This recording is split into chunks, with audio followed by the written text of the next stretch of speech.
there's been a lot of flow in the offense, using like zoom actions and horn sets early in games. Yeah. How do you think those will be enhanced when Luka's in the lineup? That's a great observation. I think our play calling is pretty easy to understand, pretty easy to execute. But when you have guys that can make different reads, I think you'll see a lot more options take place. Where we can see just some more creativity. Luka has the ball, I have the ball. Maybe we'll play off the ball, make some cuts, and just relieve the pressure of just having one primary ball handler. So all the plays will have multiple options because you got guys that can make decisions with the ball or without on that backside, outside of Luka. So that'll be me. That'll be, I'm sure, Jaden Hardy. That'll be Josh, Timmy. We'll all have our opportunity to make some plays off our continuous action. And the defense has loaded up on you quite a bit, like in the second half of games, kind of as they get out of the base defense. Yeah. How do you what are your thoughts on how that changes with Luka back, to counter that? I think I get to see less of them. That's a plus. But I also get to show my diversity of my skill set. Just being out there, using my IQ, and just being in spots that make the game a lot easier. So if I can stay in the mid-range and work off pick and roll with Luka, or I could set the screen for him and peel off and get three, or I could, alleviate some pressure from him and just start the action, initiate it, and then give it back to him. So as long as I can take some eyes with me, some bodies with me, I feel like I've done my job just as an aggressive point guard. So. Tonight, Kyrie, speaking of your skill set, tonight was passing. You had 10 assists. Did you feel those double teams coming in from the Kings? You're like, hey, this is what it's going to look like tonight. I'm just going to sit back and try to find these open guys. Yeah, and also playing against some really quick guards and really physical guards. They were hitting me pretty early. I thought it would kind of slow down throughout the game, but it didn't. I made a few plays where I got a little bit too deep into the defense. I should have just made some easier plays out in the perimeter. I felt like I did that majority of the night, but a few times when the Sacramento Kings were making their run, just some costly turnovers. So just being aware of how I could be more efficient with my body placement out on the court and just not try to force myself to come get it when the offense gets stagnant or I feel like things are slowing down or we haven't scored in 3 possessions. It's a natural feeling that I get inside of me when the score starts to dwindle a little bit and we've worked so hard. So naturally I want to press, but as I'm learning and maturing, it's just let the flow of the game just dictate where you go next. I do want to ask you about playing out in the West. As you can see, things kind of stacked up to kind of like dominoes after you were traded to Dallas. How do you feel about playing in the Western Conference? I'm really excited. I've heard so much about the weather being on the West Coast, being in the Western Conference, and then just being in Dallas, just being in a centralized location. There's not really any city that's too far, so our playing schedule is it's good. There's no rush to leave cities. Being in the Eastern Conference, we usually leave right after West Coast games, and it's hard on our bodies. It's hard to rest sometimes. Don't want to throw any excuses for any Eastern Conference teams, but we had to deal with it. And being here, it just gives me a different appreciation for just being outside a little bit more and waking up and looking at the weather and not looking at any other cities other than my own. Like I could look at Dallas and be like, oh, it's 62 degrees instead of I'm in New Jersey right now and it's 22, but it's 55 in Dallas and I wish I was there. Those type of things. I do it with my wife all the time. Like she gets mad at me. We were in the cold weather for so long and I'd be like, well, babe, it's 90 degrees in Bahamas. And she's like, shut up. Shut up. I'm like, okay, babe, you got it. So I'm just happy and excited, obviously for the weather, but more or less to be on the Dallas Mavericks too. Jason, Jason did say that some sets have been put in that you've done well with in the past, and I assume that's what you were referring to. Mm-hmm. How did that process happen? Did they come to you, or did you come in with these ideas? Did you sit down with the coaches? All of that. Okay. It's just constant communication, and I think it's what's carrying us forward right now is just the mutual respect. We've all won something in this league, at least some of the coaches. We've been part of something special. So they've been around high-level caliber players, high-level thinkers out there on the floor. So, and I tell them all the time, I'm a coach's son. My dad raised me to grasp and retain information very quickly on the court. So whomever I was playing with, I could fulfill a role. So. Luka was asked about setting ball screens for you and like vice versa. What do you say? He said, recently he joked that he's built for screening. Yeah. What are your thoughts on the advantages that those situations kind of create for the offense? You got to pick your poison. It's a great play for us. I think it's a dangerous play for any other team to guard. If they switch, then we get what we want. If they try any other scheme, like shows or anywhere they take anytime they take their hands off of us, like anytime I could get Luka open just for a split second is what I'm saying. That makes a big difference for us. So you see a high level player get open just a little bit. So if I could do that in a screen, or you can do that for me, we're both selfless, and we know where the majority of the time the ball is going to be, and it's going to be in Luka's hands. And for us, it's just read and react and play natural basketball. How do you anticipate pace with Luka back? You guys have played fast, especially tonight.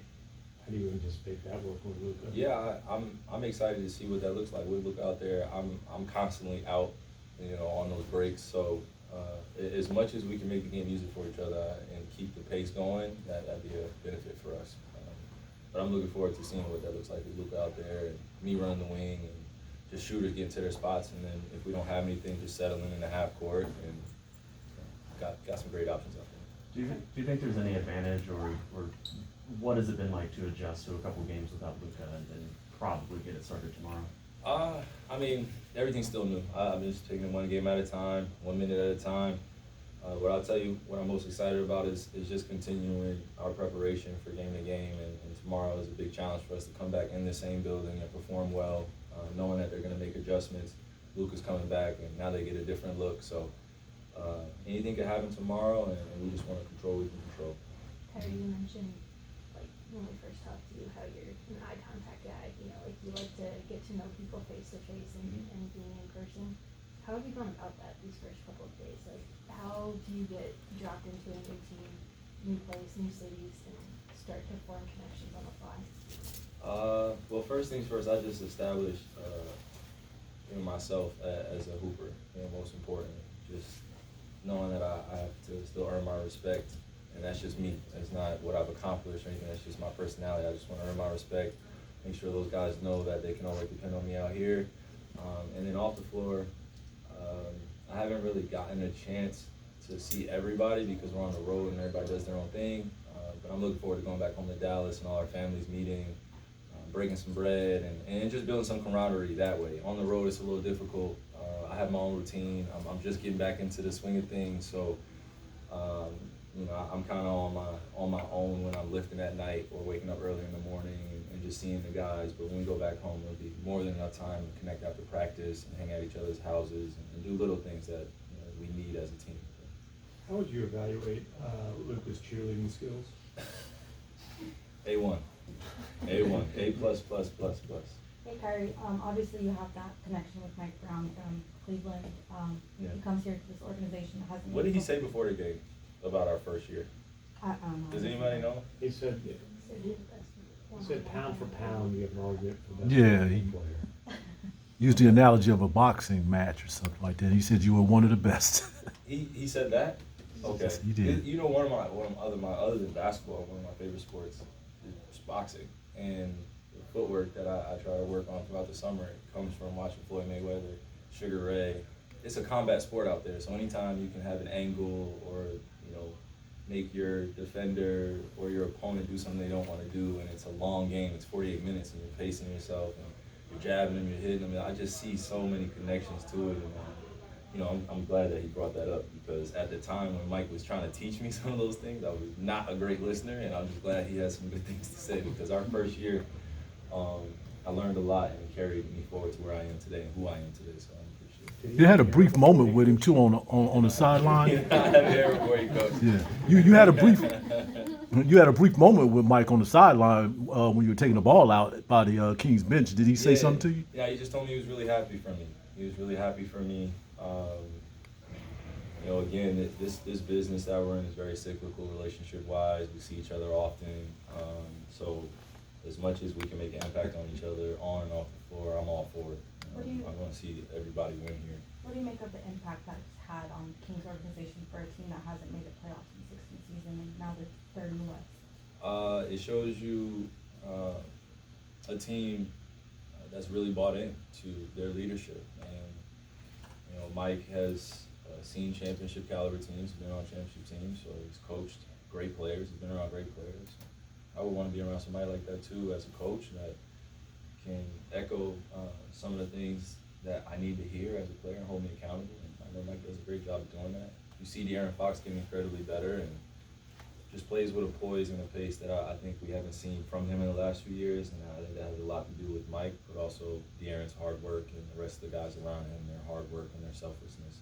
It's great to see. At this point in your career, what's the best way to coach you?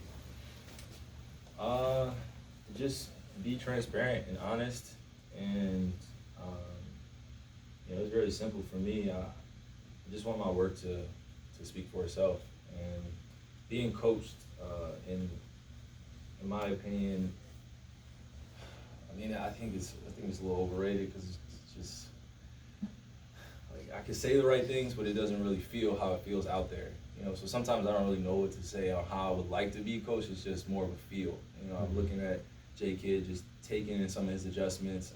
You know, when I was with Jacqueline in Brooklyn, just making sure we had a eye-to-eye communication no matter what throughout the game. So it's just more of a feel. You know, how I want to be coached. I mean, I could try to say the right things, but it's just really a game-to-game on feel and communication and preparation. And we go from there and simplify it. Just they don't want me to overthink. I don't want to overthink.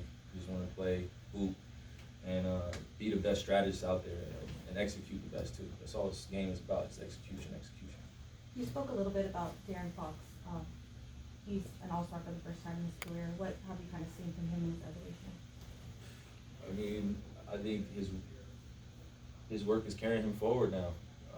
I know I know he started lifting before games and after games and doing the little things. And I know once one of the young guys or a few of the young guys start catching on to that, I know they really, really want to be great. When they ask questions and they're reaching out to you and want to know, what did you do, what was your journey like, and you're sharing it with them and they implement it in their game and you see them succeed beyond some of their goals, it's just nothing but a proud moment as a big brother. So I've just watched De'Aaron from afar, but I observe a lot of the players in our league and what they do to prepare themselves every single night, and you can tell the difference between those that do it and those that don't. And that's really I feel like that's the mark of our league right there, is the good and great players. What are you doing to prepare every night to be the best artist, performer, athlete, basketball player you can be, winner, ultimately. Kyrie, thank you for your time.